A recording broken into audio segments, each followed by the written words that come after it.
Shalom. I want to give all the praise, all the glory, all the honor unto Yahweh, Bahashem, Yahushai, Bahashem, Rekakwadash. Double honors goes out to the other apostles of Great Millstone for teaching me the truth. Also, one Ekmal Akyam, who are pushing the truth with sincerity throughout the four corners of the earth. All right. Through the Spirit, I'm going to be in Matthew, the 10th chapter. Starting at the top, it says, "And when he had called unto him his 12 disciples, he gave them power against unclean spirits to cast them out, and to heal all manner of sickness and all manner of disease." All right. So these unclean spirits, even the prophets today, we have the same power. We have power against the unclean spirits, right? The unclean spirits are dealing with people who are not, of the elect. The ones who, the ones who come up against this knowledge, this truth, because those are filthy spirits. And the sick are there are people, the Israelites who are, if they're in a false doctrine, then you're looked at as you're considered sick, right? Let me get quick precept. Jeremiah 1:3. I'm sorry, it's not Jeremiah, it's Isaiah 1:3. 1:5. Isaiah 1:5. "Why should ye be stricken any more? You will revolt more and more. The whole head is sick and the whole heart is faint." Talking about the Israelite, talking about the leadership, the head is sick and the whole heart, the meaning of your minds. Our people's minds are sick. It's a sickening thing for you to be a pagan Christian in modern pagan Christianity. All right? So let me go back to Matthew. Just wanted to get that point. Matthew 10:2. "Now the names of the 12 apostles are these: the first Simon, who is called Peter, and Andrew his brother, James the son of Zebedee, and John his brother, Philip and Bartholomew, Thomas and Matthew the publican, James the son of Alphaeus, and Lebbaeus, whose surname was Thaddeus." Verse 4, "Simon the Canaanite, and Judas Iscariot, who also betrayed him." Now, when it says Simon the Canaanite, does that mean that Simon was a Canaanite or a Hamite? No, it just means he was an Israelite who was scattered in Canaan. All right, just like the prophets here in America, we're considered Americans, but we're not Edomites. You see, we're Israelites. Verse 5. "These 12 Yahushua sent forth and commanded them, saying, Go not into the way of the Gentiles, and into any city of the Samaritans enter ye not, but go rather to the lost sheep of the house of Israel." All right? So this is, there's times when the Gentiles is speaking about the Gentiles of our people, and it's times when the Gentiles is speaking of the heathen nations. All right? So in this case, this is where one verse where it actually is talking about the heathen Gentiles, right? Because you have to understand, everybody could be considered a Gentile. If anybody who's not in the fold of Yahweh Bashim Yahushai, or who's not in the truth, is considered a Gentile. So you had our people who were the lost sheep of Israel, because they were also Gentiles, but they were, that's what made them lost. So anybody could be a Gentile, a heathen, an Israelite. There's no limit, okay? There's another verse to prove that. Let me 1 Corinthians 12:2. See, he says in verse 1, 1 Corinthians 12:1, "Now concerning spiritual gifts, brethren," he's saying brethren because those are Israelites, "I would not have you ignorant, or ye know that ye were Gentiles carried away unto these dumb idols, even as ye were led." So you see, even the brethren are considered Gentiles, okay? The Israelites are Gentiles. When you don't have the truth, when you're not calling on Yahweh Bashim Yahushai, you're a Gentile, aka stranger. Matthew 10:7. And as ye go, preach, saying that the kingdom of heaven is at hand. Heal the sick, cleanse the lepers, raise the dead, cast out devils. Freely ye have received, freely give. So that's why we don't charge for the truth, We're not trying to make this a marketplace. All right? Verse 9. Provide neither gold nor silver nor brass in your purses, nor scrip for your journey, neither 2 coats, neither shoes, nor yet staves, for the workman is worthy of his meat. And into whatsoever city or town ye shall enter, inquire who in it is worthy, and there abide till ye go thence. So that's what we're doing right now. We're only inquiring to those who are worthy of this truth, right? If you come against the truth, if you come against us in the spirit, then right away that's a red flag showing us that you're probably not the elect. So you're not worthy of listening. You're not worthy for us to keep preaching and teaching, meaning move on, shake the dust off, right? Verse 12, and when ye come into an house, salute it, and if the house be worthy, let your peace come upon it, but if the house be not worthy, let your peace return to you, right? Explaining what I just said, right? We only deal with the elect. We focus on the elect. If somebody's showing animosity or tension, or they're acting like an adversary, then you just let your peace return unto you. You don't mess with those people. Verse 14, and whosoever shall not receive you nor hear your words when ye depart out of that house or city, shake off the dust of your feet. Right, so shake the dust off, meaning move on. Like the elders used to say, if a motherfucker can't get it, we moving on. All right? Especially now, we're getting so close to the end that you don't have time to be dealing with someone who's not willing to listen, or someone who wants to be contrite, who wants to be in contention is the word I actually meant to say. If someone's in contention with this knowledge and this truth, just let them be. You see? Verily I say unto you, it shall be more tolerable for the land of Sodom and Gomorrah in the day of judgment than for that city. Right, so the Sodom and Gomorrah is going to be better off than these people who refuse this knowledge, who reject this truth. All right? Verse 16, behold, I send you forth as sheep in the midst of wolves. Be ye therefore wise as serpents and harmless as doves. And that's what the men of Yahweh Bashem Yahushua, we practice that all the time. You got to be as wise as a serpent, man. We're in the midst of wolves, like it says. All right? Verse 17, but beware of men, for they will deliver you up to the councils, and they will scourge you in their synagogues. Right?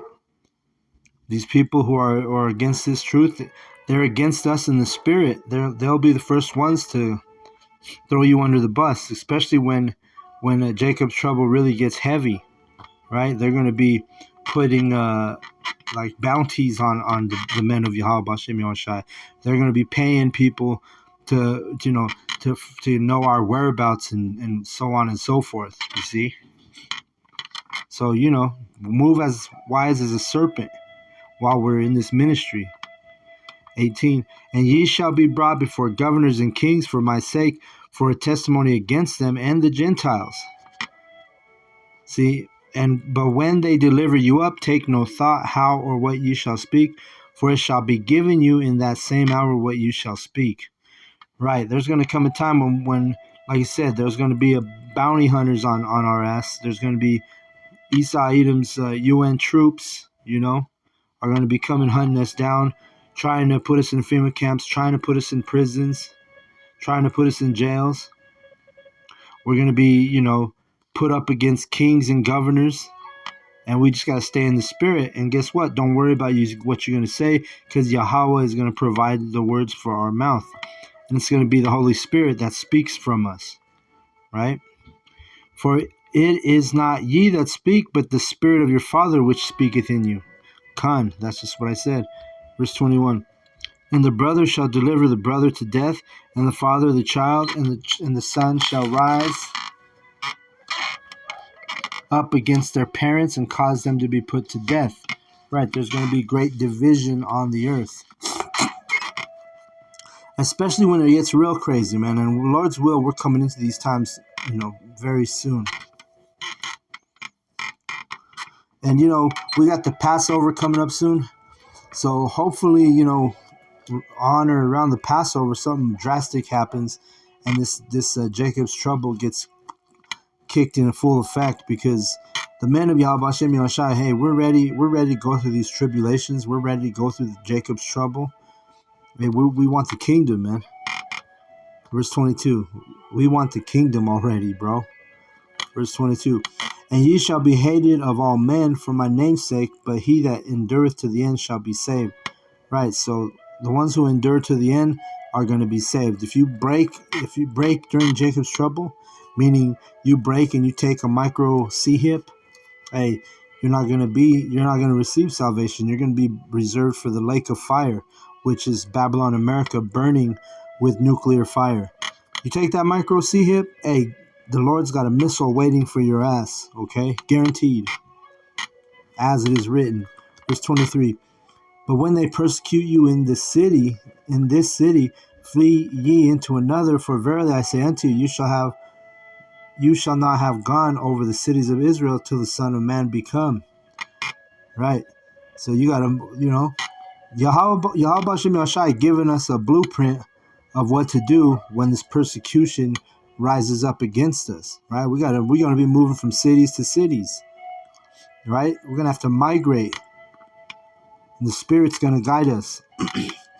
Verse 24. The disciple is not above his master, and the servant above his Lord.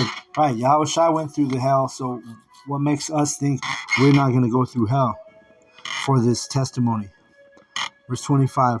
It is enough for the disciple that he be as high, or he be as his master, and the servant as his Lord. If they have been called the master of the house, Beelzebub, how much more shall they call them of his household? Right. Beelzebub is a demon, right? Is a false pagan idol. And so if they called Yahweh Shai that, then guess what? When they call us, and brothers we've already been called demons and devils since we've been given our testimony of this truth. So we're in good company, right?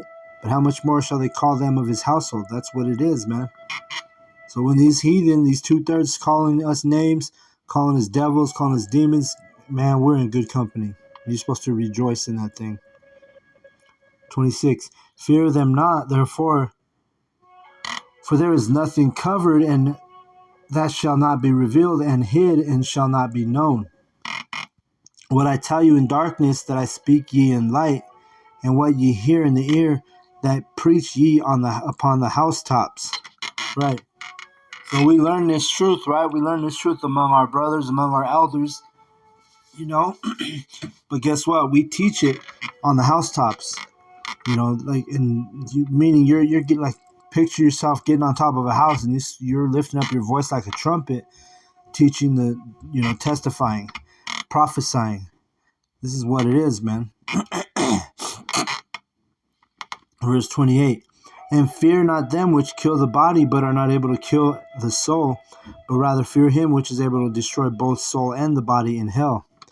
Which we fear Yahweh B'Shem Yahushai, and we don't fear Esau Edom, right? Esau Edom, he can put us to death, but guess what? He can't kill our soul. He can't put us in hell. He can't put us in the lake of fire. Verse 29. Are not 2 sparrows sold for a farthing, and one of them shall not fall on the ground without your Father? Right, so everything is ordained by Yahweh, all right?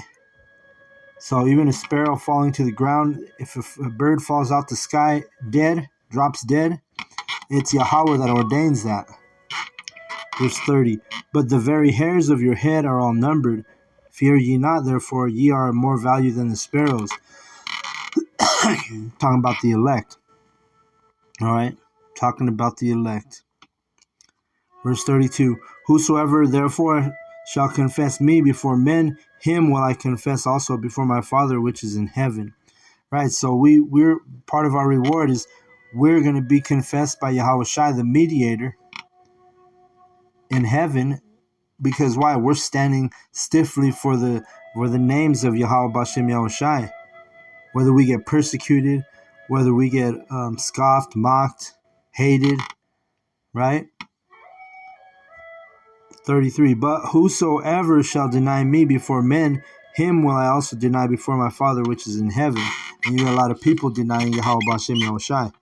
So guess what? They're going to get denied in heaven. They're going to get denied. They're going to be in their right mindset, but not until they die, not until they get burned with nuclear fire or die of some type of pestilence, disease, or even famine. Verse 34. Think not that I am come to send peace on earth. I came not to send peace, but a sword. Right? Yahushua is coming back to make war with the heathen. And the 2/3 is going to kill the 2/3. 35.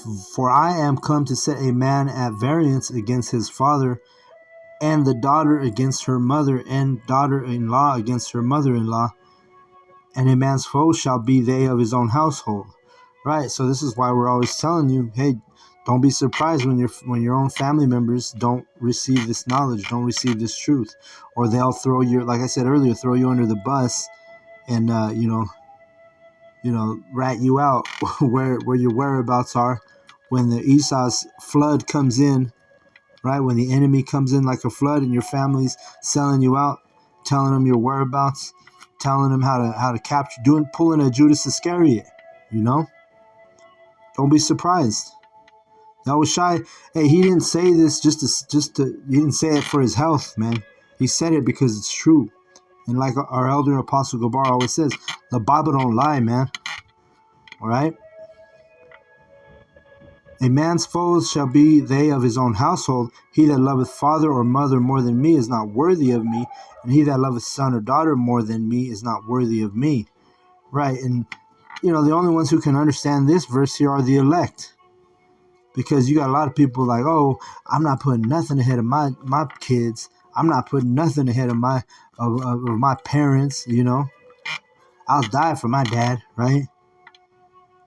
Stuff like that. You're supposed to put Yahweh Bashem Yahushai first, man. And the ones who are going to get this and understand this are the elect. Your daughter's not going to be able to save you. Your son can't save you. Your parents can't save you. The only one who can save you is Yahweh Bashem Yahushai. All right? And don't worry about it. You're going to get all of them. If your family's heathen, if they're in that heathen minded, you're going to get them back in the kingdom. So don't worry about it. Verse 38. And he that taketh not his cross and followeth after me is not worthy of me. Right. Taking your cross means a burden. Cross means burden. The cross was a burden to Yahushai. Right. So you have to grab your cross, meaning take on that burden, walk in this fire. And then that's how you become worthy. 39. He that findeth his life shall lose it, and he that loseth his life for my sake shall find it. Right. If you're going to take your hand off the plow, stop doing the work, or you're going to stop, preaching Yahweh Bashem Yahushai, that means you because of your wife or because of your job, or you got something worldly that you're going to put before Yahweh Bashem Yahushai, you're going to lose your life. But if you lose everything on behalf of Yahweh Bashem Yahushai, guess what? You're going to find that blessing. You're going to be in the blessings of Yahweh Bashem Yahushai, including salvation, right? Being saved, which, salvation, being saved during a nuclear war, being saved when missiles are popping off on Babylon, America. And you go up in a chariot as a refuge and safety in that chariot, right? Verse 40. He that receiveth you receiveth me, and he that receiveth me receiveth him that sent me. Right. So the ones who will receive us as prophets, the ones who receive, you receive Yahushai. The ones who receive Yahushai receiveth Yahweh. He that receiveth a prophet in the name of a prophet shall receive a prophet's reward, and he that receive a righteous man in the name of a righteous man shall receive a righteous man's reward. And whosoever shall give to drink one of these little ones a cup of cold water only in the name of a disciple, verily I say unto you, he shall in no wise lose his reward. Right? So that's what all comes down to faith and belief. You believe in the Lord's prophets, you believe in Yahweh B'Shem Yahushai, you're going to receive you're going to receive the blessing, the reward of a prophet. I mean, you're going to receive salvation. This applies to the elect, right? This applies to the 1/3. The Lord's prophets are on the scene. They're real. We're real. We're here to testify, and we're here to teach, right? We are the Lord's mouth. We are Lord Yahweh's mouth. All right. Luke 1:70. It says, as he spake by the mouth of his holy prophets, which have been since the world began. Right. The holy prophets are the mouth of Yahweh, right? Yahweh is not going to come down in his splendor, get off his throne, and come talk to you 2/3, or you, all right, anyone for that matter. The 1/3, not even the elect. No, he's going to send his prophets as he did from the since the world began. He sent Moses, right? He sent Isaiah. He sent Samuel. He sent Ezekiel. He sent Elijah. You know, he sent all his prophets, and even to this day, here we are testifying, telling you what it is. You receive one of his prophets, or you bring his little ones, which are a metaphor for his prophets, his teachers, his men, a cup of cold water in the name of a disciple. Then guess what? You're gonna receive that same reward as his men. All right. So I just wanted to go in on that. Matthew 10, the Spirit brought me to Matthew 10. Hope the lesson was edifying. I want to give all the praise, all the glory, all the honor unto Yahweh, Bahashim, Yahushai, Bahashim, Rikakudash. Double honors goes out to the other apostles of Great Millstone for teaching me the truth. Also, want to acknowledge all the Akyam who are pushing the truth with sincerity throughout the four corners of the earth, and shalom to the elect.